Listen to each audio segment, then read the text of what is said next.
केलं चालू. नमस्कार मित्रांनो, आज आपण आलेलो आहे काटापरी या ठिकाणी. एक शेतकरी आहे, त्यांना भेटण्यासाठी आलेलो आहे.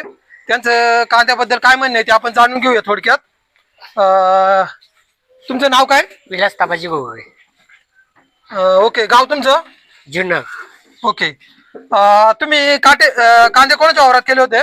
आपण आगदले वाहूत कांदे केलेले आहेत, पण एवढं भांडवल गेलेले का जबरदस्त का आम्हाला काही उपाय भेटू शकत नाही. ओके, आता तुम्ही किती कांदे केले होते यावर्षी?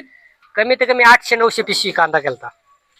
ओके, आणि आता तुम्ही काढले तेव्हा बाजार काय होते आणि आता बाजार काय आहे सध्या? काढले त्या टायमाला बाजार 14-15चं मार्केट होतं आणि आता बाजार 8-9 रुपयाचं मार्केट आहे.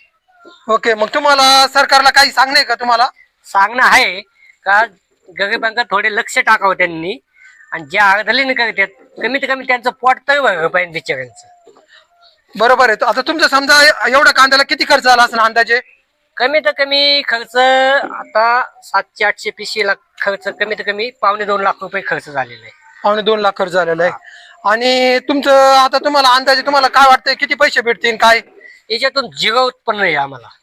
झिरो उत्पन्न आहे का? हा, झिरो उत्पन्न आहे. मग तुम्हाला म्हणजे सरकारला काही सांगणं आहे का? त्याबद्दल तुम्ही 2 शब्द सांगू शकता? सरकारला असं एवढंच म्हणणं आहे का निर्यात चालू करणे, नाहीतर पुढच्या वर्षी कांदा शेतकरी हा पिकूच शकत नाही, तुम्हाला येणार शेवटी डाळ भातच खावा लागणार आहे.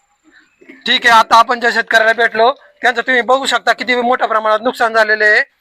कमीत कमी त्यांची जवळजवळ त्यांच्या 800 पिशवी असेल, त्याच्यातले 400 पिशवीचे कांदे खराब झालेले आहे.